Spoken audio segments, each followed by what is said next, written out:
Mariano Arenillas, responsable de DWS para España y Portugal. Bienvenido. Buenos días, José Antonio. Muchas gracias. Álvaro Antón Luna, Country Head and Head of Distribution Iberia de Aberdeen. Bienvenido. Muchas gracias, bienvenido. Ya me he olvidado de la coletilla, ¿eh? Ya solo digo Aberdeen. Y Jesús Mar Domingo, responsable del área de sostenibilidad e innovación del IEB, que le tenemos de manera telemática. Jesús, bienvenido. Hola, muy buenos días. Estaba comentando la importancia que tiene que en estos primeros 5 años, por lo que la COP va a ser clave también entenderlo, no se hayan estado cumpliendo esos objetivos. Y al final la gente mira también de qué manera el flujo de los gobiernos, los flujos financieros pueden llegar para conseguir esa sostenibilidad de las inversiones. ¿Qué papel juegan las gestoras, Mariano, en todo este escenario? ¿Y cuál es la fotografía con la que empezamos también esta COP26? El papel de las gestoras de fondos de inversión, yo creo que es el poder ofrecer las suficientes ideas de inversión sostenibles a esos inversores que tienen deseos que a través de su dinero, de su inversión, tengan un efecto positivo sobre la economía, sobre la sostenibilidad, buscar negocios sostenibles para poder canalizar ese dinero que nos piden los clientes que invirtamos en negocios sostenibles. Nosotros tenemos que ofrecerles suficientes soluciones. Y por otra parte, otro papel fundamental es el de la formación. Tenemos que formar tanto a las profesionales del mundo de la inversión tradicional, que todo este tema de la sostenibilidad no lo conocen con tanto detalle, y por otra parte también intentar llegar al ciudadano de la calle para que entienda qué se va a hacer con su dinero en el supuesto de que lo meta en fondos de inversión que promuevan factores de sostenibilidad. Por tanto, es un rol dentro de lo que es el sector financiero, porque nosotros no podemos dar préstamos, es intentar promocionar ideas más sostenibles respecto a las inversiones actuales de nuestros inversores. Álvaro. Sí, completamente. Yo creo que somos la primera generación que sabemos el problema que tenemos y somos la última generación que vamos a poder solucionar este problema. Entonces, eso es crítico. Es un problema que no le podemos dejar a nuestros hijos ni a nuestros nietos, lo tenemos que solucionar nosotros. Entonces, sobre esa base y sobre la base de que en 2050 va a haber 2.000 millones de personas más y va a haber un 40% más de clase media, que eso es muy buena noticia, pero lo que significa es más gasto, más consumo, más la foto es una señora saliendo de compras que nosotros utilizamos. Al final, todo eso va a ayudar a que el mundo sea menos eficiente, con lo cual tenemos que trabajar claramente para ello. Y las gestoras tenemos ese papel fundamental de llevar a los inversores por ese camino y decir, oye, tenemos una labor social que hacer, que insistimos, somos la primera generación que lo conocemos y la última, y hay que invertir de esta manera, eso es una. Y luego dos, al que no lo haga, retirarle la inversión. Oye, tú no quieres hacer esto, fenomenal, si a mí me parece muy bien, eso sí, tú no vas a recibir un duro o un respaldo económico como accionista o como bonista de tus inversiones. Esto, bueno, pues que te lo financie otro, porque tenemos esa labor fiduciaria, esa labor de responsabilidad de seguir para adelante y solucionar el problema que tenemos actualmente. Empiezas poniendo un poquito de presión. En todo lo alto. Bueno, es la presión que nos están metiendo, es la presión que tenemos que hacerlo. Y bueno, aquí tienes dos gestoras muy fuertes que llevan invirtiendo con factores ESG mucho tiempo, sobre todo por la G del gobierno corporativo. Lo que pasa es que ha habido un momento que hemos dicho, oye, señores, que aquí está el examen. Aquí está la reválida. Yo te diré, José Antonio, también que el abordar estos problemas actualmente es más barato que solucionarlos dentro de 10, 15 o 20 años. Eso es lo que hay que intentar transmitir, que conforme nos vayamos retrasando respecto a los objetivos que se marcaron en el Acuerdo de París, nos va a costar más la solución. Por lo tanto, es económicamente más eficiente el tomar manos en el asunto actualmente que esperar y que los próximos lo arreglen. Jesús, ¿compartes esa visión que están comentando Mariano y Álvaro? Bueno, buenos días de nuevo. Muchas gracias por la invitación. Encantado de oír, porque no le estoy viendo a Mariano, que hace mucho tiempo que no nos encontramos. Nos solíamos encontrar antes de la pandemia en aeropuertos. Deciros que yo soy abogado, como punto de partida. Soy un abogado ciertamente alineado con el objetivo de la descarbonización y que apuesta por una transición justa e inclusiva, pero mi actividad como relacionado con una gestora, que he trabajado en gestoras de fondos de inversión, en este momento estoy un poco alejado, pero todo lo que estoy oyendo me parece pues bastante alineado con lo que es la realidad, no solamente de las finanzas sostenibles, que es de lo que en principio deberíamos hablar más los que estamos en esta tertulia, ¿no? Sino con todo este movimiento de transformación que estamos viviendo, en este movimiento de transición justa e inclusiva. Y entre todo lo que se está comentando, yo creo que efectivamente la autenticidad de la transformación debe ser un elemento crítico. Es decir, que todo esto que estamos haciendo pues nos lo creamos. Es decir, que las finanzas sostenibles sean en definitiva un instrumento para actuar sobre prioridades y no un fin en sí mismo. Las finanzas sostenibles en definitiva no deberían ser exclusivamente pues una variante de los productos financieros, es algo más, es un compromiso que la sociedad está adquiriendo y que se deben esos productos existentes que se apoyan en las finanzas sostenibles, pues deberían ser unos productos enriquecidos con fórmulas pues ciertamente innovadoras. Y por último, una cosa muy importante, que es que las finanzas sostenibles en general y todo esto que estamos comentando, pues deben ser apoyadas, pues creo yo que con incentivos públicos por un lado, eso es lo que parece que se está intentando a nivel, al menos en nuestro perímetro económico, que es el europeo, y con un cierto grado también de, vamos a llamar, de corresponsabilidad. Es decir, que todos participamos creyéndonos que esto tiene que ver con lo que nos preocupa, y no solamente a nivel empresarial, no solamente a nivel de las gestoras, sino también a nivel de los inversores, ¿no? Y todo eso además, y eso sí que me afecta más de lleno como abogado, en un marco regulatorio pues más estratégico que intrusivo.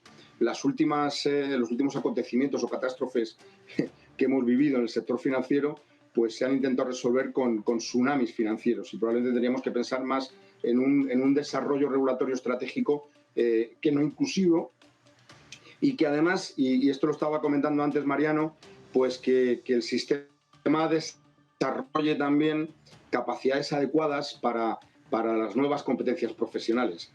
Ciertamente se está generando una nueva, incluso, empleabilidad derivada de esta materia de la sostenibilidad.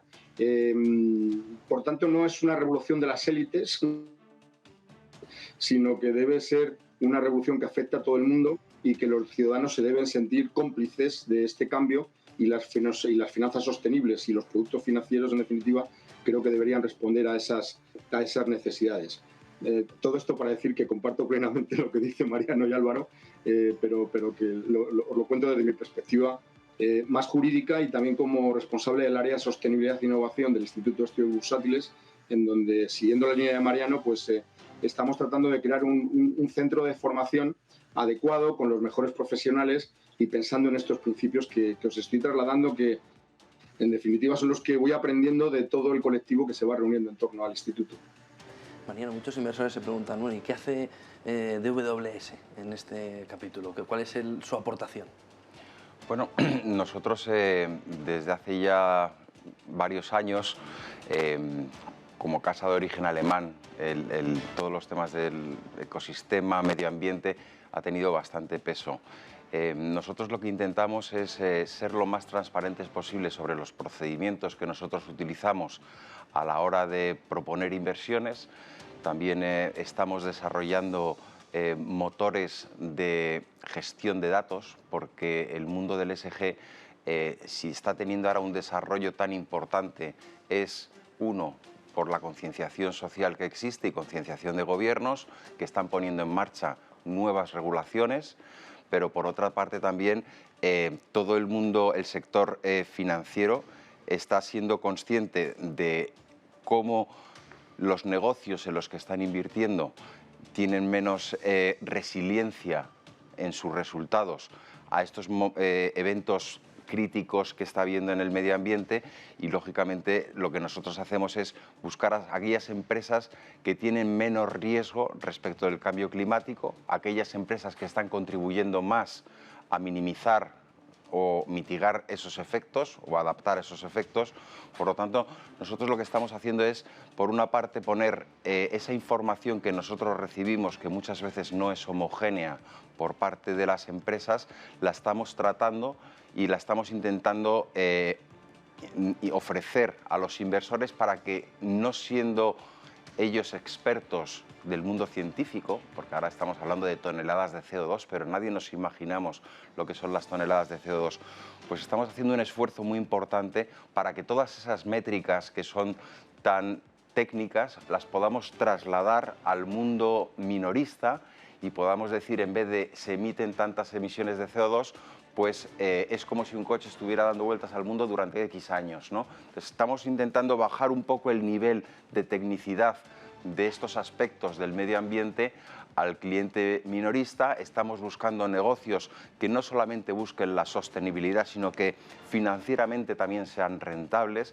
porque siempre ha sido una de las grandes discusiones. ¿Estoy renunciando a rentabilidades por intentar ser más sostenible?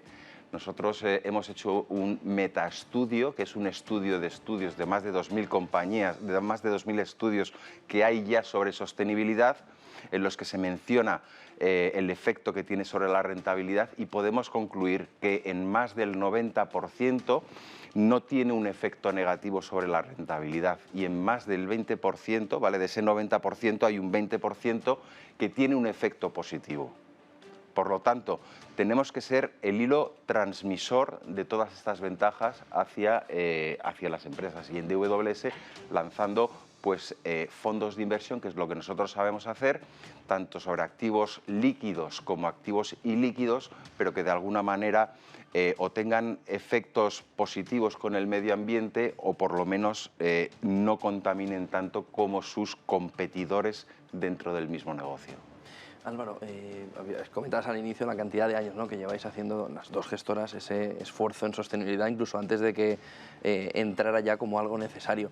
¿Cuál es el criterio que al final los inversores, sobre todo institucionales, deben tener? ¿Cuál es el criterio para elegir? ¿Cómo diferenciar entre una inversión que de verdad ayude a esa sostenibilidad y de rentabilidad? ¿Cómo conseguís hacer eso? La realidad es que se consigue teniendo un equipo muy potente de gestión, tanto por la parte de renta fija como por la parte de renta variable. A día de hoy Aberdeen tiene aproximadamente 1.100 tíos, y lo digo 100 tíos que son tíos, tías, que son gestores, analistas, que son los que aprietan el botón. 1.100 tíos es ser top 1, top 2, top 3 mundial en número de analistas. Es raro tener eso. Y sobre todo están basados en América, Latinoamérica y Norteamérica, Europa y Asia. Eso que te da la oportunidad de todos ellos compartir mismo sistema de información, mismo sistema de análisis, y las métricas de comparación son claras. Son, ¿qué métricas tiene? Me lo invento. Petrobras, de British Petroleum, de China Petroleum. Comparas. Entonces, al final, puedes comparar muy fácilmente y de forma casi instantánea qué está haciendo cada una de las petroleras más grandes del mundo en cada una de sus zonas de referencia. Entonces, eso es lo primero, el análisis puro, solo nuestro, es proprietary, que es nuestra inteligencia, nuestro know-how que llevamos haciendo los últimos 40 años, y ese know-how es lo que nos permite tener una base de datos muy clara y muy desarrollada. Eso en primer lugar. En segundo lugar, el engagement, que somos gestora activa, no activista. No activista, no nos atamos a una columna ni a una reja con cadenas, no, pero somos una gestora activa en ese sentido que hemos dicho antes. Si tú no quieres hacer esto, fenomenal, no cuentes conmigo. Entonces, somos una gestora activa y ayudamos a transicionar a esas compañías hacia modelos mucho más sostenibles. De hecho, nosotros aproximadamente votamos entre 5.000 y 6.000 resoluciones al año. Esos son más de 600 juntas generales de accionistas, y estamos ahí votando en primera persona, diciendo esto sí, esto no, esto sí, esto no. Aproximadamente un 15% de las votaciones se llevan un disgusto porque se llevan un no. Entonces, todo eso tiene que ir transicionando y evolucionando, y podríamos hablar de muchísimos ejemplos. Hemos cambiado consejos de administración enteros, hemos echado a directores generales, hemos pedido que determinadas compañías, pues no sé, hagan juegos más sostenibles con los niños. O sea, hemos hecho un montón de cosas en relación con esa sostenibilidad, con ese engagement. Y bueno, y luego, ¿cómo decidimos? Pues hay que saber qué compañías son realmente sostenibles y cuáles están a lo mejor emitiendo un bono verde, pero luego por detrás es una compañía, vamos a decir, menos sostenible o más sucia. O sea, es decir, lo que hay que tener es muchísima transparencia, muchísimo conocimiento de cómo están las compañías, de cómo hacen el negocio y de cómo trabajan por detrás, y a partir de ahí darle a los inversores la inversión o la posibilidad que creemos que recoge un mejor binomio rentabilidad-riesgo para sus inversiones en el medio o largo plazo. Porque se está consiguiendo mejor rentabilidad, se está consiguiendo que además el inversor vea ese atractivo de la rentabilidad también. Tiene un atractivo muy fuerte de rentabilidad. Y lo que tiene es un atractivo muy fuerte de menor volatilidad. O sea, no siempre va a hacer lo mejor. O sea, aquí no hay que intentar, no hay que decirle al inversor, no, así vas a ganar siempre más dinero. En el medio y largo plazo, probablemente la regla siempre sea que sí, casi siempre sea que sí. Pero la realidad es que vamos a analizar dos casos muy claros, y si queréis nos ponemos dos productos de Aberdeen. Teníamos una renta fija corporativa europeo normal y en 2010 sacamos uno de ISR, ¿vale? Y han habido dos casos muy fuertes en Europa, que uno fue el Dieselgate en 2018, toda el escándalo Volkswagen, etcétera, etcétera, y el caso de 2015 de Glencore, ¿vale? El tema de petróleo, etcétera, etcétera. El fondo de ISR lo ha hecho mejor en los dos momentos más críticos. Los inversores estuvieron mucho más tranquilos. ¿Por qué? Porque es un inversor mucho más institucional, con mucha menos volatilidad, y cuando se pega el batacazo Glencore, todo el sector energético cae. Cuando se pega el batacazo Volkswagen, todo el sector auto, energético, etcétera, también cae. Y sin embargo, los fondos ISR hicieron así. Cayeron un poquito, pero fueron mucho más planos. Con lo cual, desde luego, en el medio y largo plazo, sí está probado que compañías con factores ESG, ya no solo medioambiental, pero también de gobierno corporativo y social, en el medio y largo plazo, por lo general, performan o lo hacen mejor que las compañías que no. Pero hablando siempre en el medio y largo plazo. En el corto plazo podrá haber momentos, pero una vez más la máxima que intentamos trasladar a los inversores es que inviertan en el medio y largo plazo. Mariano, ¿compartes esa visión de rentabilidad? Desde luego, el invertir con criterios de sostenibilidad te está quitando riesgos, ¿no? Al final, nosotros como gestoras tenemos que intentar escudriñar lo máximo posible las cuentas de resultados y los balances de las compañías, la información que te dan, pero en esos casos que ha mencionado Álvaro, prácticamente de un día para otro se conoció esta noticia. Si nosotros, a través de nuestro análisis, vamos viendo cómo son las escalas, los organigramas, cómo funcionan estas empresas, seguramente estaremos más protegidos respecto de esos eventos. 2020 fue un año en el cual las estrategias sostenibles funcionaron mejor. Este año, con la subida de los precios del petróleo y los precios del gas, que son de origen fósil, lógicamente se están quedando algo por detrás, pero nosotros hablamos con inversores y los inversores lógicamente lo que quieren es preservar el capital y hacerlo crecer a largo plazo para sus objetivos de jubilación o lo que sea. Pues bien, para ese tipo de inversores, lógicamente este prisma de la sostenibilidad tiene que estar presente en la parte central de sus carteras para que cuando ellos pretendan jubilarse no tengan este tipo de eventos tan negativos que pueden hacer caer a valores de un día para otro en más de un 20%. Jesús, ¿el cambio en la taxonomía era clave para intentar conseguir un empuje mayor para las inversiones sostenibles? No sé si nos escucha Jesús, pero no lo parece. Vamos a ver si recuperamos esa conexión con Jesús. ¿Qué pensáis? Ese cambio de taxonomía que vivimos este año que os centró tanto, ¿no? A todos los equipos, a todas las gestoras en cumplir en marzo, en llegar. Sí. ¿Creéis que era fundamental para conseguirlo? para conseguir un empuje importante. Desde mi punto de vista es necesario, pero ya no es solamente necesario a nivel europeo. Ahora lo que tenemos que intentar es que ese compromiso, que los europeos lo tenemos más metido en el ADN que otras geografías, intentar que sea un estándar en Estados Unidos y en China. ¿De qué sirve de que nos comprometamos como región, Europa, ¿vale?, a unos compromisos si después tienes otros países desarrollados o en vías de desarrollo que no se lo toman tan en serio como nosotros? Por lo tanto, la taxonomía es un paso importante, todavía queda mucho desarrollo regulatorio, tenemos lo que es la fundación de lo que queremos llegar a ser, se está trabajando con bastante agilidad y estamos viendo cómo están saliendo cuerpos normativos todos los días, pero lo importante para mí sería que este compromiso que hay en Europa sea extensible también a otras regiones que están en vías de desarrollo o que ya están desarrolladas y son los más contaminantes a nivel global. Jesús, ese cambio o cómo se han amoldado las inversiones a esos criterios, a esa nueva taxonomía, era fundamental, era clave para ver otro desarrollo, otro impulso importante en las inversiones de sostenibilidad. Bueno, sin duda alguna. Se ha cortado un poco la señal, pero estaba escuchando a Mariano lo que decía y comparto completamente, ¿no?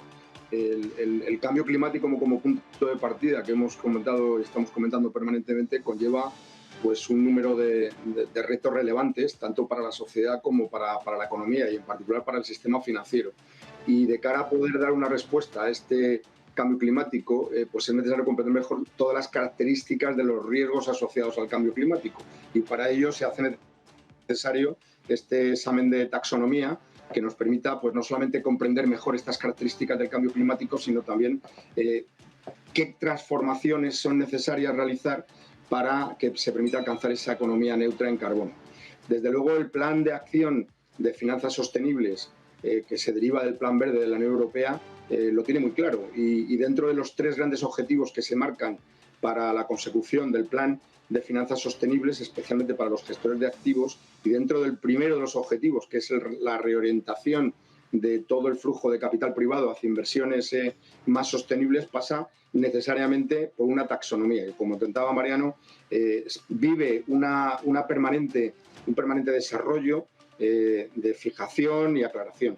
Todos estos elementos yo creo que tienen unas características muy, muy definidas y que pasan por 3 conceptos. Uno, que son totalmente dinámicos, es decir, la taxonomía es dinámica y va a estar modificándose permanentemente y esto tenemos que tenerlo en cuenta y eso conllevará permanentes revisiones de todos los elementos de la taxonomía. En segundo lugar, que todos estos principios son binomiales, es decir, las cosas son sostenibles o no lo son. No vamos a tener una problemática de grises, sino que las cosas lo son y no lo son. Y para esa elaboración de lo que es y lo que no es, pues se necesita pues, esa taxonomía, ¿no? Y tercero, que en el caso de los gestores de activos, pues ya es también aplicable que es vinculante, es decir, que llegará un momento en que será obligatorio cumplirlo y no solamente supondrá una recomendación con carácter general. En definitiva, la taxonomía sí es muy importante y bueno, hace unos días se aprobó precisamente en el Banco Central Europeo algunas reglas que aplicarán, no en el caso de gestoras, pero sí para bancos, para sus propios stress test, en donde tendrán que recoger elementos muy relacionados con estos aspectos. Uno de los términos clave ahora mismo es el impacto, ¿no? Además de la rentabilidad, se repite machaconamente el impacto. ¿Qué importancia tiene el impacto y su medición para que estas inversiones también tengan esa profundidad, Álvaro? Bueno, yo creo que es crítico. Adicionalmente, me gustaría añadir a lo que hemos dicho antes o la temática anterior. Yo creo que es crítico que yo antes te he dicho que llevamos aproximadamente 40 años invirtiendo en ESG. Hasta este año o hasta hace 2 años no se ha hecho un marketing fuerte, una comunicación precisa de lo que estábamos haciendo hasta este año. ¿Por qué? Porque no había interés en el mercado, porque no había un gobierno, una legislación que lo estuviera exigiendo. Ahora el paradigma ha cambiado. Ahora todo el mundo tiene que pasar por una regulación y una vez más, y fíjate cómo es lo del el pulso inversor. Cuando un inversor, que son nuestros inversores veniales, te dicen, oye, si tú no eres artículo 8 o artículo 9, dejo de invertir contigo, fíjate lo que hacen las gestoras. O sea, cambia el mundo. gestoras que nunca han invertido desde un punto de vista de ESG y, sin embargo, se están planteando mucho cambiar sus procesos de inversión, cambiar lo que están haciendo, cambiar tal. Es decir, el foco financiero es lo que te está dando la solución. No money, no gain, o llámalo como quieras, Game pero over. Game over, game over. Entonces, al final, hasta que no ha llegado la regulación, y sí me quería ser muy claro por ahí, hasta que no ha llegado la regulación no había forma de hacerlo. Eso por un lado. Y en segundo lugar, impacto. Impacto es crítico. Impacto es crítico. O sea, al final el impacto es clave desde un punto de vista de inversión, es un impacto fiduciario y al final es la única manera de hacer que la inversión pueda tener un reflejo. Antes lo ha dicho Mariano, estoy reduciendo tantas emisiones de CO2, estoy reduciendo, estoy haciendo todo esto, estoy reduciendo el hambre en el mundo en tantas personas, estoy dando financiación a tantas otras. O sea, que al final, personas que no tenían acceso a comida, personas que no tenían acceso a financiación, a tarjetas bancarias, a teléfonos móviles, eso es el impacto. Es decir, estoy invirtiendo desde este punto de vista para solucionar todas estas cosas. Y que además, como decía Mariano, cada vez más lo explicamos mejor. Es decir, esto se está me lo invento, X vueltas al mundo de un avión o lo que sea necesario, pero el impacto, desde mi punto de vista, es crítico y además, y aquí ya sí no puedo hablar como Aberdeen, pero sí hablo como Álvaro Antón, fíjate la cantidad de veces que invertimos en fundaciones, que invertimos ahora mismo, es lo mismo, bueno, no es lo mismo porque el fin no es igual, ¿no? Pero es prácticamente invertir con un objetivo de fundación, pero además ganándole una rentabilidad. Es decir, a toda aquella gente que nunca ha invertido en fundaciones, que no le da dinero a las fundaciones, de esta forma puede invertir su dinero y podemos estar hablando de rentabilidades el año pasado de un 30% prácticamente en renta variable de impacto. Evidentemente estamos hablando de entre un 4 y un 7 si habláramos simplemente de renta fija, pero que el año pasado ha sido un año muy bueno en rentabilidades para el impacto por la parte de renta variable o renta fija, ha sido clarísimo y, como digo, es la conclusión de intentar hacer un mundo mejor. ¿Nos faltan elementos comunes para medir ese impacto, Mariano? Desde luego que faltan. Quizás el poder decir que hay una compañía tecnológica de primer nivel que está desarrollando negocios en la nube, ¿cómo puedes inferir de ese dato, ¿no?, qué bien está haciendo al medio ambiente, cómo está eliminando emisiones de CO2? Es muy complicado medir eso. Por eso el impacto es el resultado que tenemos que ofrecer a los inversores en sostenibilidad. Tienes que darle un resultado financiero, pero luego tienes que darle un impacto. Por eso es importante que sea medible ese impacto. Por ejemplo, ahora se está hablando mucho de los bonos verdes. Los bonos verdes lo que van es a financiar proyectos que desarrollen energías renovables que reduzcan la necesidad de energías fósiles. Es totalmente medible lo que un molino de viento puede reducir las emisiones de CO2 porque produce la misma energía que tú puedes producir con base de gas. Entonces, ese efecto, ese impacto medible es justamente lo que hace que podamos decir cuánto está reduciendo tu inversión el impacto del hombre sobre el planeta. Y yo creo que eso nos da la tangibilidad, el poder tocar estas inversiones sostenibles que muchas veces son difíciles de entender. ¿Qué temáticas o qué sectores creéis desde DWS que van a ser las ganadoras y cuáles pueden ser las perdedoras de este proceso de cambio? Porque es otra de las claves fundamentales para el inversor. Desde luego. Saber hacia dónde mirar. Yo creo que va a ir por fases. Ahora mismo las siglas ASG es medio ambiente, ¿no?, social y gobernanza. Nos estamos ahora mismo concentrando muchísimo en la parte de la E, que es la parte del medio ambiente. Entonces, yo creo que ahora mismo hay tanta cantidad de financiación y dinero entrando para estos proyectos. Pensemos en la ayuda de la Unión Europea que nos está llegando a España cuyo uno de los objetivos es el medio ambiente, las energías renovables y sostenibles, está entrando tanto dinero que yo creo que el invertir en tecnología climática es una de las ideas que puede tener más sentido a 2, a 4 y a 5 años. Ideas también de sostenibilidad de los océanos, me parece muy interesante. 2/3 del planeta son agua, el mar es uno de los mayores absorbentes de CO2, por lo tanto tenemos que cuidarlo. Pues invertir en compañías que hagan más sostenible las piscifactorías, ¿no? Lo que es el mantenimiento de esos ecosistemas, esa biodiversidad de la despensa marina, yo creo que también es bastante interesante. Beneficiarte de las nuevas infraestructuras de teléfonos que nos van a dar la posibilidad también de reducir el número de viajes de negocios, con lo tanto tiene un efecto positivo. Hay muchísimas ideas muy interesantes, unas con un compromiso mayor con el mundo de la sostenibilidad, otras que tangencialmente lo están tocando. Está todo muy abierto para que el inversor con mayor o con menor compromiso pueda optar entre dónde quiere destinar su dinero y saber cuáles son los efectos que está teniendo. Álvaro. Desde luego, sectores que están evolucionando, o si me permites antes, me gustaría decir que al final aquí hay líderes, compañías que lo están haciendo bien y compañías que están transicionando. Es decir, esto no es de hoy para hoy, ¿vale? Podemos hablar incluso de un Iberdrola. Iberdrola no es 100% compañía súper sostenible, es de las más sostenibles, pero es una compañía que tiene que seguir transicionando. Podemos hablar de Repsol. Repsol tiene un plan de transición que es espectacular. Entonces, hay que diferenciar también un poco. Hay compañías que son líderes, compañías que están en un sector muy limpio desde el primer punto de vista, que es la tecnología, que es el mercado financiero, son los medios de comunicación. Al final, todas esas compañías están en un sector muy limpio, muy claro, no tienen riesgo, ¿no? Y una pequeña inciso. Dime. ¿Qué es mejor? ¿En las que están transicionando o en las que son líderes ahora mismo?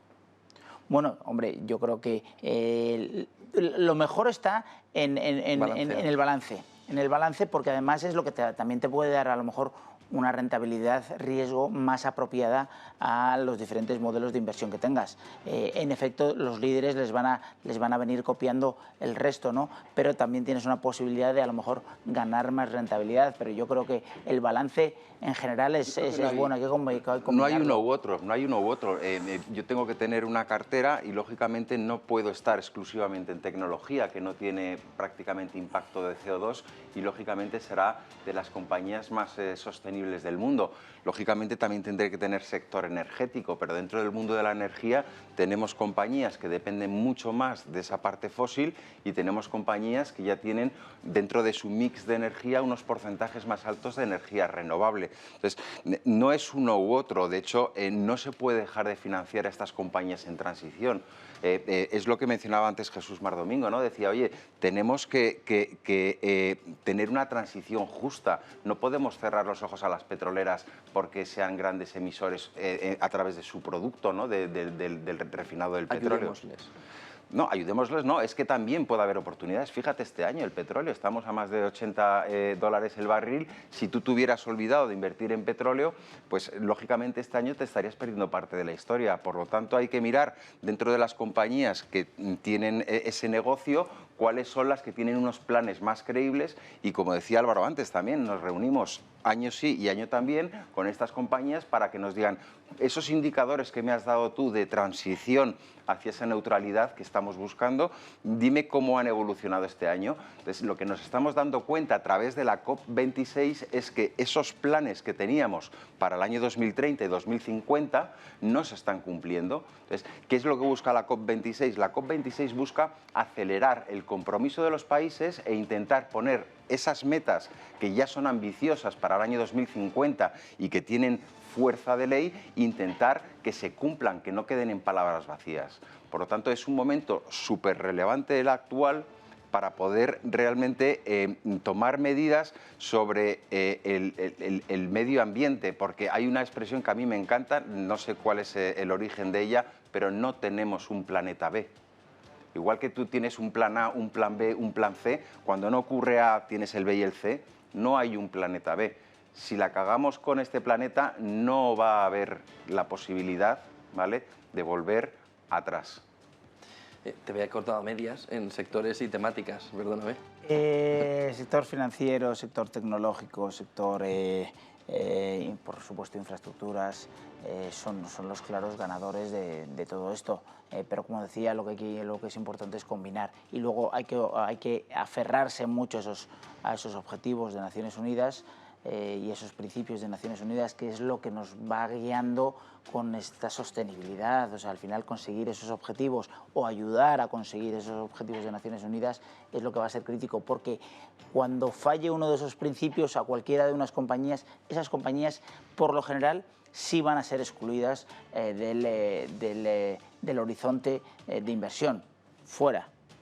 No principios de Naciones Unidas, no inversión. Entonces, eso va a ser crítico y todo eso va a guiar fundamentalmente estos sectores y, como decía antes, miramos muy mucho, mira muy mucho esos líderes, gestoras o compañías avanzadas y aquellos que están en transición. Y desde luego los que no transicionen o los que no quieran evolucionar, bien, perfecto. A lo mejor Aberdeen se pierde parte de rentabilidad o no, como hemos explicado al principio, pero desde luego nosotros ahí sí seremos muy estrictos. Mariano, Álvaro, Jesús, muchas gracias por acompañarnos en esta mañana. Queda un minuto para el inicio de la renta variable. Buen día a los tres y buen negocio. Muchas gracias. Sostenible. Fenomenal. Buen negocio. Estupendo, José Antonio. Buen día. Muchas gracias. Gracias, Jesús. Gracias, Jesús.